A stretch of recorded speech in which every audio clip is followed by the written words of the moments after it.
You know what, I've been watching dookieshed's MegaMan March since its inception back in 2013, and just the other day I thought to myself, maybe it would be cool to take part in the celebration of the beloved Blue Bomber. And that's what I'm doing now. And what better way to do so than taking a look at... Who are you?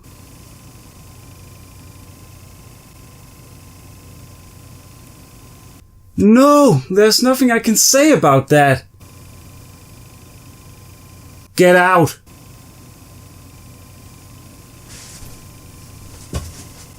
As I was saying, what better way to do so than taking a look at a game that I have next to no experience with? Mega Man Xtreme. A Mega Man X game on Game Boy Color, huh? You know, on paper it really doesn't sound like a good match, but apparently it did well enough to warrant a sequel, so maybe it'll be alright. Please. So how did this game come to be? Well... Our story begins in the late 1990s in a random small suburban house with a young man playing Mega Man X. You know what? This game is great. Why can't I take this on the go? I want to play this at the bar.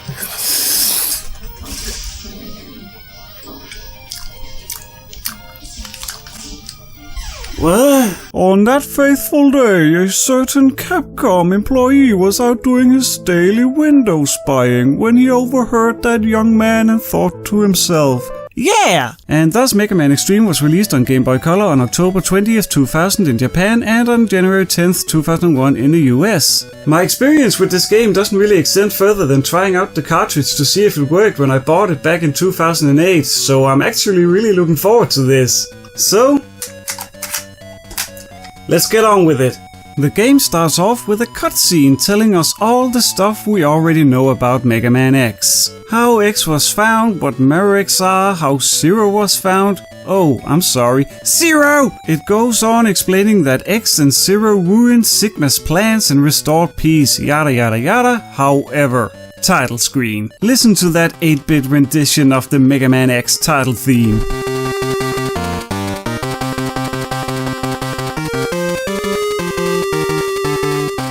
Let's go. The first thing we get is a sleepy X going ...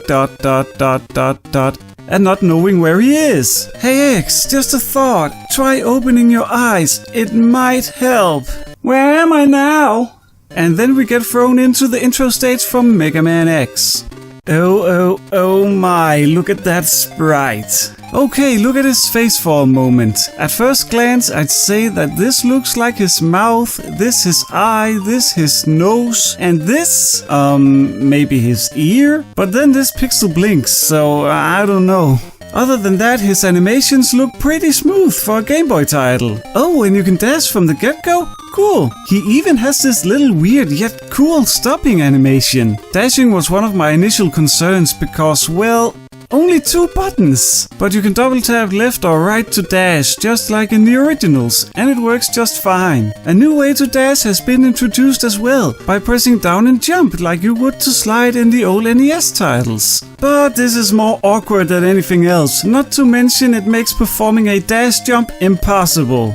There is also a third way to dash. By going to the options screen you can map the start button, yes, the start button, to dash, which is also quite awkward. And this control scheme is called simple. Okay. So my advice, just double tap the directional buttons. Alright, moving a little bit to the right and we get some more X dialogue. This place is familiar. Oh really? It seems that he finally opened his eyes and is now only wondering why he is where he is. So this is pretty much just the Mega Man X intro stage. You've got a lot of the same enemies, even the bee. No goodies though. Wow, what is that glitchy looking thing? That is an autosave checkpoint. You'll see these all over the game, but they are kinda cool. If you turn off your system, you can continue from the last one you touched, through another checkpoint and Vile. I'm sorry, Vava. Really? I know that is his Japanese name, but come on, localization team. Oh, would you look at that? He has a health bar, and he's very easy. Bang bang dead, cutscene. Zero, you must tell me. Alright, so the story to this game is apparently this. Someone broke into the Maverick mother computer and sabotaged it by reproducing past fighting data. And X was somehow brought into the data world and brought back from said world by a robot named Mitty, who supposedly is the greatest computer genius in the world. And he's here to help us, somehow. For some reason, I'm getting serious BrainBot vibes from this guy. Ugh. So BrainBot, Mitty, explains that we need to fix A data in the core of the mother computer, but the core is protected by boss data of the past. Zero then tells X that the only way to break the protection is to go back into the computer and crush them all. X then volunteers and Zero decides to stay back and do some housework or something. Mitty then transforms X into data and mission complete. Don't you just love exposition? I guess that now is as good a time as any to mention that this game uses saves rather than passwords, which is pretty cool, I guess. So in this game we have 4 past Mavericks to take down. Chill Penguin, Spark Mandrill, Storm Eagle, and Flame Stack. Well, Chill Penguin first as always. Yup. At this point it's pretty clear that most stages in this game is going to be somewhat exact copies of the SNES games. But hey, if you love those, you should feel right at home here. Even the leg upgrade capsule is blocking your way, as usual. Dr. Elvis Light over here tells X to enter the capsule and then it goes into cutscene mode. And he tells us to destroy the evil X. Wow, are we on the hunt after an evil clone of X that will culminate in the Battle of the Millennium? An epic X versus X battle? Or is it just a grammar mistake and they just missed a comma? Spoiler alert, it's the second one. There we go. By the way, who programmed Dr. Light into the so-called mother computer? I mean, he died like 100 years prior to these events and X is pretty much the only one that knows about him. I know he's there for the sake of giving you upgrades, but still, it kinda smells like a plot hole to me. Oh well, we already have the ability to dash, so what does the leg upgrade do in this game? It makes X climb walls with the dash always enabled. I was wondering how they'd go about being able to dash jump off of walls, and I guess this is how. It does get a little bit annoying in tight quarters though. I guess it's also worth noting that the upgrades doesn't show up on X's sprite until you obtain all 4. You do however have a nifty little menu to keep track of which ones you've got. Continuing forward. Right armor! Sorry about that, it just fascinates me that this game does something that the PC version of Mega Man X apparently couldn't. Time for Chill Penguin. Nothing too special, just doing what I'm always doing, and he did. Time for more exposition! And for the introduction of new characters. First one is Techno, who apparently is the one behind the hijacking of the mother computer. And he's utterly amazed that X could destroy past data so easily. You see the amazement? Right there. He then warns this guy about the situation. This guy is Gemmel, or Gmel, whatever, and he doesn't give a fuck. His solution is just to chill. Hey, I don't blame him. That's pretty much how I try to solve most of my problems. Techno informs him that he'll get hurt if he underestimates X, and then out of nowhere a new character appears. His name is Zane, and he volunteers to crush X. Techno is like, you do that, and Gemmel is like, don't fuck up. From here, things are pretty straightforward. Play levels, fight the Mavericks, find Dr. Light capsules, hot tanks and sub-tanks, which should be pretty easy for a seasoned Mega Man X player considering that the locations of these items are pretty much the same. Sometimes they might throw you a curveball and switch the locations of 2 items. Ooh, but what's the point of being able to come up here and here when there's nothing there? If you're not gonna put anything up there, why use time on programming the platforms? I mean, there's stuff on each of those platforms in Mega Man X2. While we are complaining about Flame Stack's stage, why is this one-up impossible to get without getting hit by the rising lava? Endless cycle of get extra life, die, get extra life, die, get extra life, die, so on and so forth. Guess I got a bit sidetracked there. Sorry. Just had to get that off my chest. Also in Flame Stack stage there is an optional extra boss room, just like in X2, but instead of X-Hunters, you get to fight Zane. You know the character we very briefly got introduced to earlier? Yeah, he hurts a little bit, but his pattern is super recognizable, so once you've got that down, he'll go down. Fast. He then calls you lucky. 'Twas not luck but skill, good sir. And of course he tells us that we'll fight him again later. Hey, you wanna see something cheap? You leave Zane's room and... Great, thanks. At this point there really isn't a lot more to say about the 4 stages. It's all very been there, done that. One thing I'd like to mention real quick is that at the start of every level I took about 30 seconds or so to just listen to the strangely off-putting yet kinda cool 8-bit Game Boy renditions of the iconic tracks from the SNES games. Yeah, I don't know, I kinda like them, but hey, judge for yourself.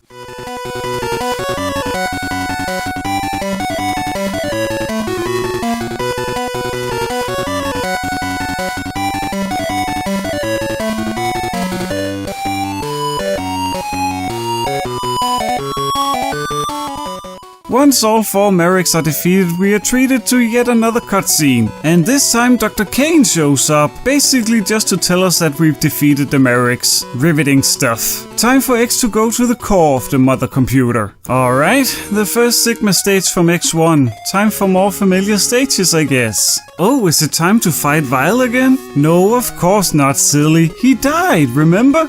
It's Sane, once again! And he still seems to think that we have no chance of winning. Since last time, nothing has changed. Same predictable attack pattern, thus easy fight. He can't believe it and then he explodes. Now Gemmel appears. Kyeh! X, you disgust me. Jeez man, what happened to your chill attitude? X asks who he is, he introduces himself and is generally sad about X defeating his buddy. Yeah. He then promises to get us later. Are we building towards an ultimate showdown here? Well, let's find out. The next room is empty. Okay, time for the boss of the stage. It's of course the spider, and it's as annoying as ever. Next up is a somewhat watered down version of Agile's X-Hunter stage from X2, but instead of Agile we fight Surges at the end of the stage. Surges who may or may not be Dr. Wowie. This fight feels quite a bit harder than in X2 because of everything being squished together and a more unforgiving hitbox. Time for Dr. Kane to state the obvious once more. We can now enter the core. So it's time for the last stage of the game. I wonder who the final boss is going to be. Wow, the stage actually looks to be original. Okay, time for the boss rush, I guess. Nothing worth noting here really, it's a Mega Man boss rush. After you kicked all 4 Maverick asses once again, a new teleporter appears. A little more level to clear and it's boss time. An unknown voice goes foo foo foo. You are so gosh darn impressive. X finds the voice familiar. Oh damn, it's Sigma. Wow, what a twist! Who could have guessed? This is absolutely mind-blowing!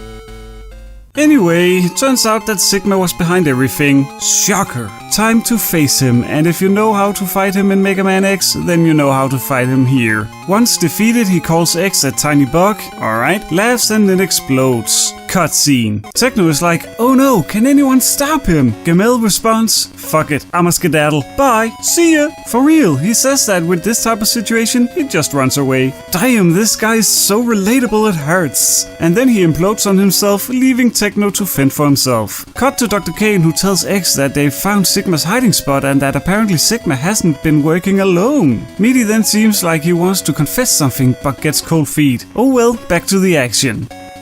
Oh, okay. Hi, Techno. So much for getting back to the action. Techno apparently doesn't notice X until he's like right next to him, and then he goes back to play with his computer while proclaiming that he needs to make a move quickly. Maybe you should run? Just a thought. Then a close-up of X as he gets ready to crush the machine. And Techno falls to the floor crying like a little baby, followed by an unknown voice saying, "Brother!" Techno recognizes the voice. Turns out it's Meaty. Who could have known? You would probably have guessed it by now, judging by their similar appearance. But the only hint the game actually gives us is Meaty getting cold feet like 2 minutes ago. Storytelling, ladies and gentlemen. Techno then comes to his senses, apparently out of nowhere, and claims that Sigma had been controlling him. And everybody believes him, so it's cool. But in order to hack the mother computer, he had to connect his CPU directly to the computer and is therefore dying. Okay, let's rewind a bit. Remember a little bit ago when X claimed he was going to crush the machine? Well, apparently he did by shooting it, which isn't really clear at all.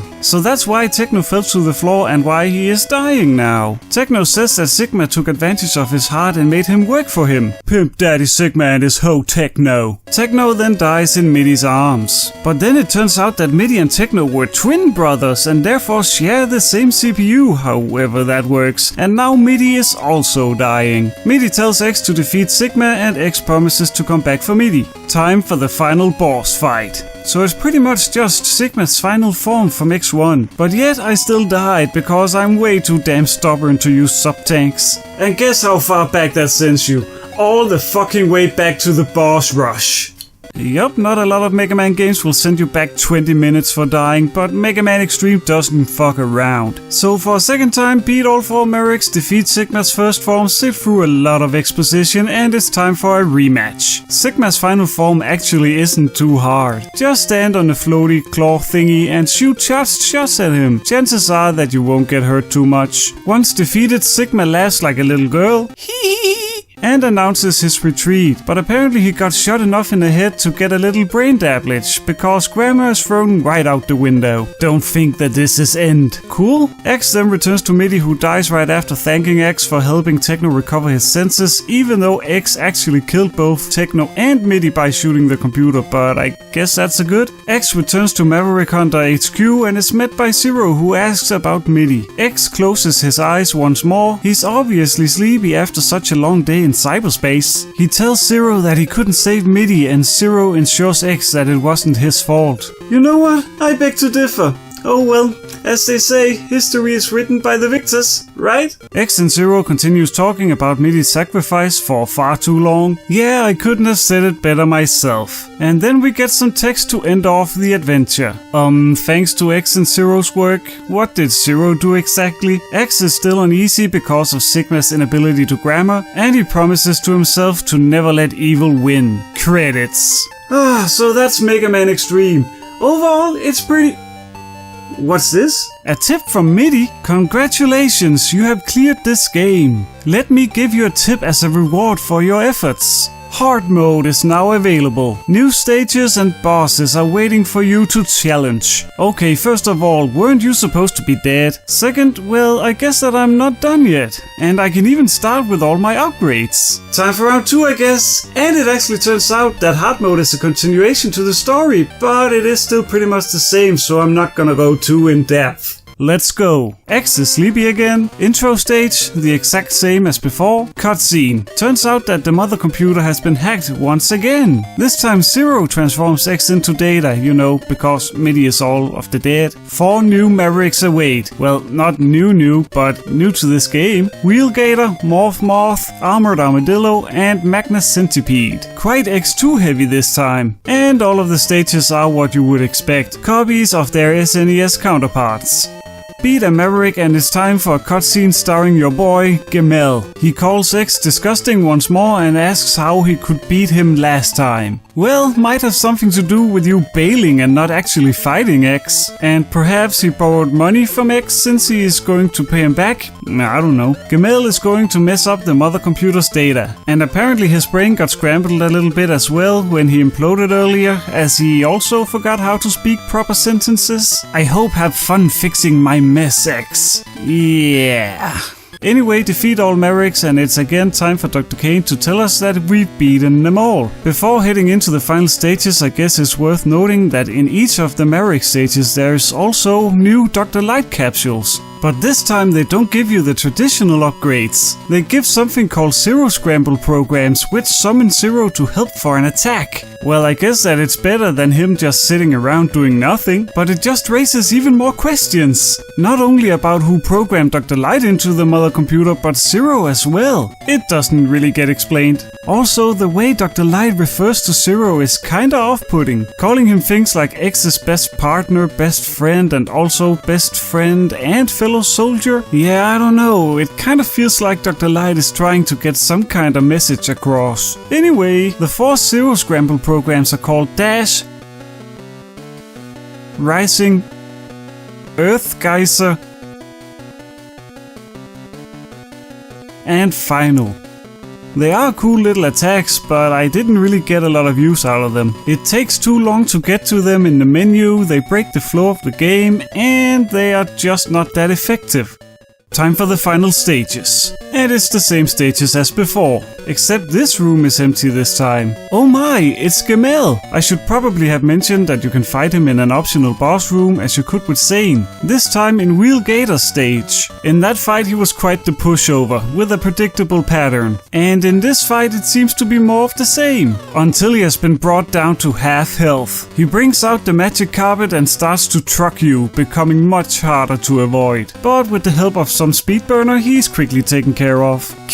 How frustrating. That's literally the only thing he says before he dies. I love it. As I said, everything else is the same. Spider, Surges, and the boss rush. With the new Mavericks, of course. So who is behind it all this time? Mysterious voice? Yeah, it's Sigma again. X is shocked and Sigma talks some trash about X being weak the first time they met, and therefore Sigma was not destroyed. Okay, bye, it's been real. Back to headquarters. Oh really, Zero? You don't say. Wheels built up from now? So does this ever get old? I guess using those Zero scrambles scrambled something else. On to Sigma's final form once again. Apparently he has been having a good time, but X has had enough. Beat him once more and back to HQ. X and Zero talks about escaping and X does some more reflecting. Credits. Alright, so Mega Man Xtreme has some replayability to it. It is cool that the second playthrough has some variety to it. It didn't really feel any harder, but that might be because I chose to start with the upgrades from the first playthrough, which you can choose not to do. But overall, what? A challenge from Techno. You also did. Humph, you have done very well. I didn't expect that you know what, fuck it. There's a third playthrough. By beating hard mode you unlock extreme mode. All 8 bosses in one playthrough without any story sequences. I'm not gonna say a lot about this playthrough even though it is really cool. It's just like playing a regular SNES Mega Man X title without any story. The only thing making this playthrough a bit harder is the fact that you fight Zane and Gamel right after each other. And yes, there's yet another post-credits message. It's just Sigma assuring us that he will never be defeated, the standard stuff. He says farewell, for now, hinting at the sequel, I guess. And that was Mega Man Xtreme. Surprisingly, it was pretty damn good for a Game Boy game. Yeah, you would be better off just playing Mega Man X and X2 on the Super Nintendo, but for a portable experience back in the day, Mega Man Xtreme delivered. They did a pretty good job remaking the different levels for the inferior hardware. The levels are colorful and vibrant, the controls are pretty spot on. Although X's sprite looks a bit weird, it is very nicely animated. The story sequences went on for a bit too long though, but with plenty of grammatical and spelling errors to laugh at. And the story in general wasn't really anything noteworthy, but we don't really play Mega Man games for their stories now, do we? And that's my final thoughts on Mega Man Xtreme. A solid title that I'm quite happy that I finally got around to playing. And if you're sitting there thinking to yourself, you know what, I would like to try out that game myself.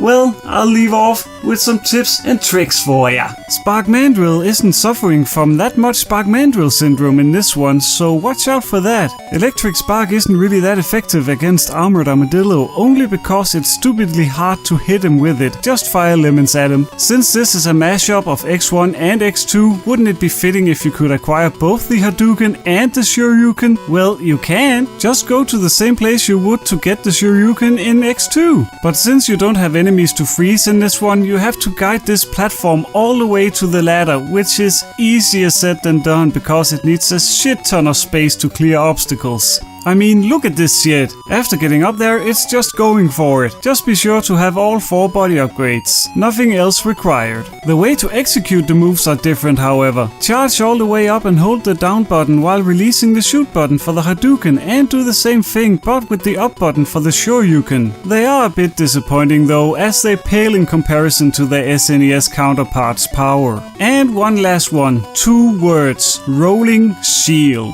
When charged up, it's without a doubt the most powerful weapon in the game. All slightly weaker enemies will bow before it, even Mets. But the one thing that really makes it break the game, it doesn't give a fuck about spikes.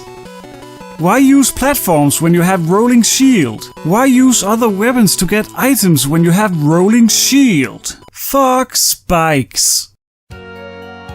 Wowee, would you look at that? I made a video! And it turned out to be way longer than I had expected. But hey, it's all good. Also came out a little later than I wanted it to, but hey, here it is. So if you enjoyed the video, please hit that like button down there and be sure to subscribe to stay up to date with future things on this channel here. And I've also made other Mega Man videos in the past. 2 of them are right here. And this video was of course made for dookieshed's Mega Man March, so be sure to check out Mega Man March over on his channel. Alright, see ya. Bye.